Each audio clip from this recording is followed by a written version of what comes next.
Alright everybody, welcome back to my YouTube channel. This is the Jordan Report and I am your host, Robert Jordan. Everyone please remember to like, subscribe, and share. Alright, I believe this is my third video on the African migrants stuck in Mexico, stuck along the Mexican border.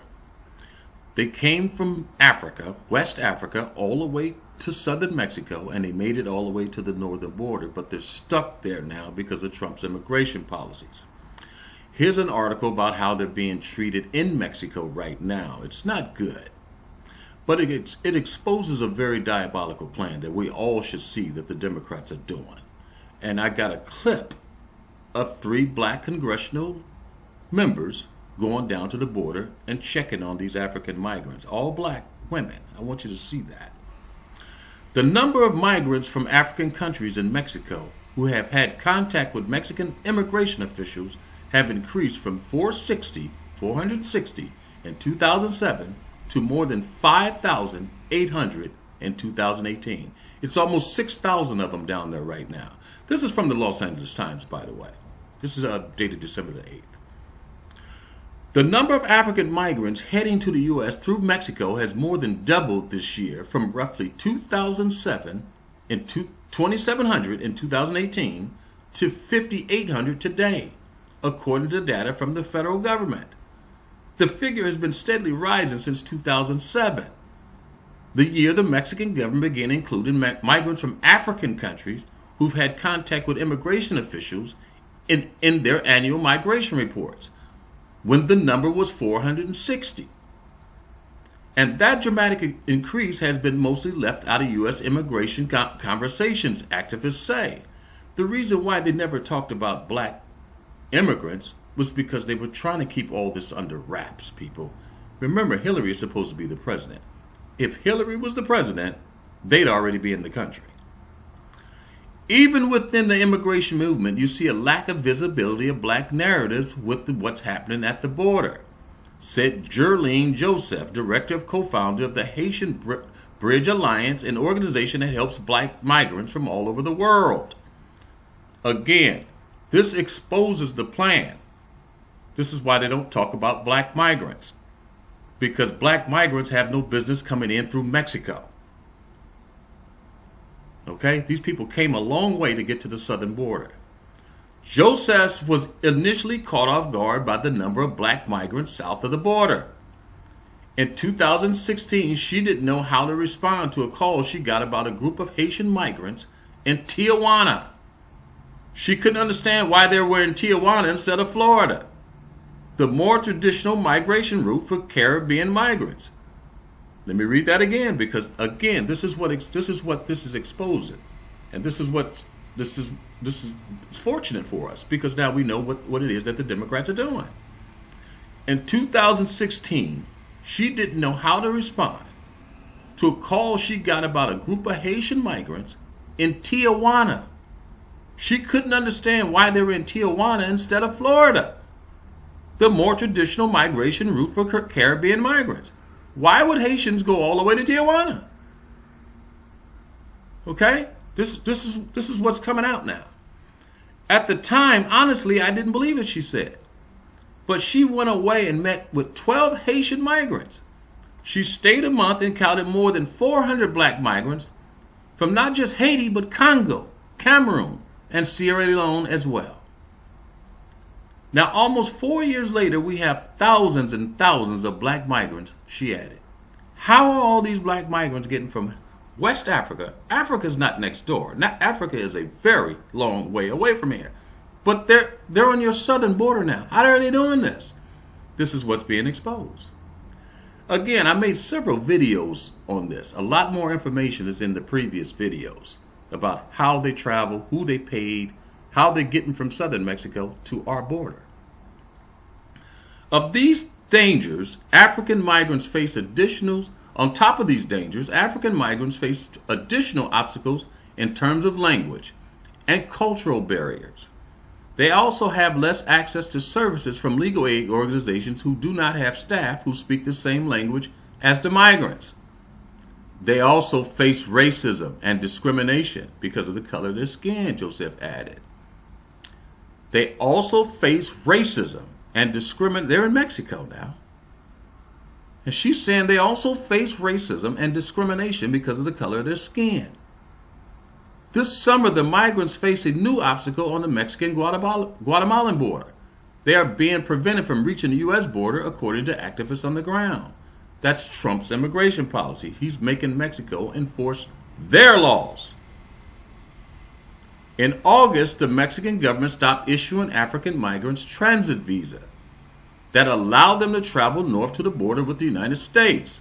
Instead, officials are asking migrants to apply for residency or a visa in Mexico, which advocates fear could potentially jeopardize future asylum claims in the U.S. Their goal is to get them to the United States. This is what the whole thing is over.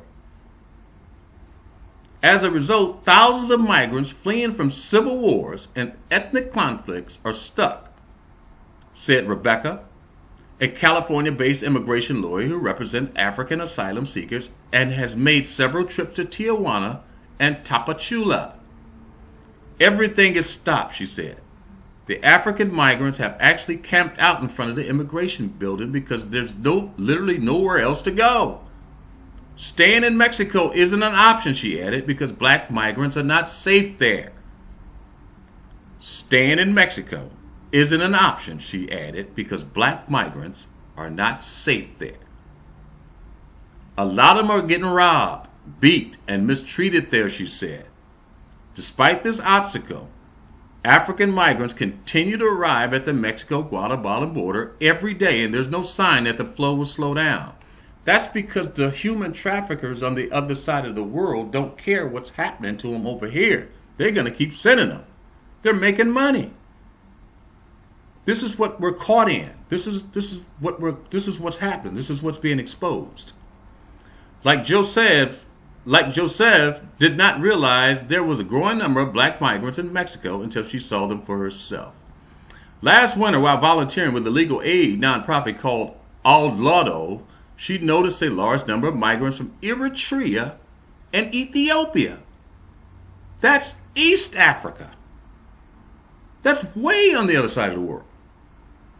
Alamayo is the daughter of an Ethiopian immigrant. She was able to speak with the migrants on their own language, and after follow-up trips began building trust within the African community in Tijuana. How many of us knew there was an African community in Tijuana? At first, she asked for donated clothes and blankets because the migrants were sleeping on the street, but then she realized they also needed legal help and began connecting them with legal services. Almost a year into this kind of advocacy work, Alamia is still surprised by the lack of legal help available to migrants. What I think me is shocking is just really sad is that a lot of these asylum seekers just don't have enough representation. They're in these hearings by themselves. Here in the U.S., the plight of black migrants has gained traction, among them some elected officials. In November, members of the Congressional Black Caucus visited black migrants at the border. I'm going to show you that clip. This is Barbara Lee and Yvette Clark and another lady. The black Democrats are up to their neck in this stuff. They're going to wish they never got involved in any of this illegal immigration stuff in the first place. None of this was any of our business. And now it's turning deadly. There are record numbers of African immigrants seeking asylum at the U.S. border, particularly as Europe closes its doors to migrants, they wrote in a statement. The representatives met with 30 migrants from countries such as Sierra Leone, the Cameroon, and Haiti. The migrants shared stories of companions dying along the trek from Ecuador to Mexico and racially motivated mistreatment, included segregated food lines and denial of medical services.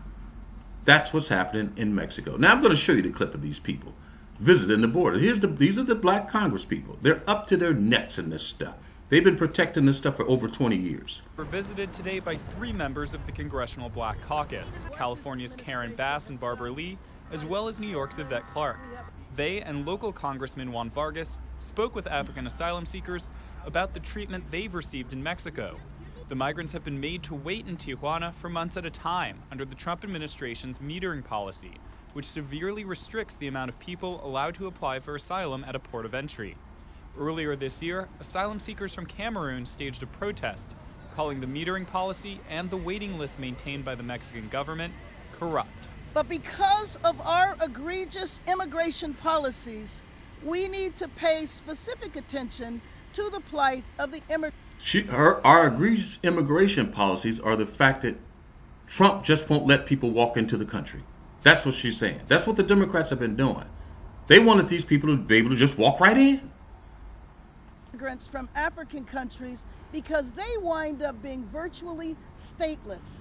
There is a process that is very strange. It is not transparent. They do not speak Spanish.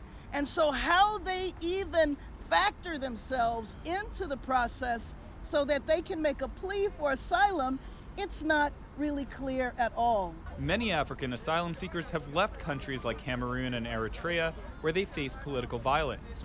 The migrants then fly to countries in South America which don't require visas and travel overland all the way to the southern border. They should not have to be treated like this. They should not have to have such a dangerous journey just to get to a place which, in many ways, continues this. There's a legal way to get into the United States if you want to migrate to the United States. The Democrats want to do it the illegal way, but they want to justify it. They want to make it clean. They want to legalize illegality. In other words, this is what she's saying.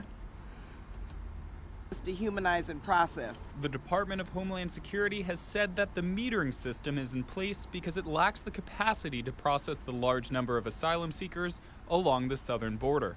Once asylum seekers are finally processed, they often face years of detention as their asylum claim winds its way through court. In September, a 37-year-old asylum seeker from Cameroon died while in DHS custody in Otay Mesa. After their visit to Tijuana, the representatives then held a congressional field hearing on the conditions asylum seekers face along the border. They have pledged to continue to return to the border to learn more about the plight of African migrants. Max Rivlin-Adler, KPBS News. The black Democrats have spent over the last 20 years, well over the last 20 years, protecting illegal immigration from these Hispanic countries. And this is how they get paid back, brothers and sisters. I'm telling you, we should have never got involved in this. We're gonna rule the day that we got involved in all this illegal immigration stuff. This stuff had nothing to do with us. And now it's about to get deadly.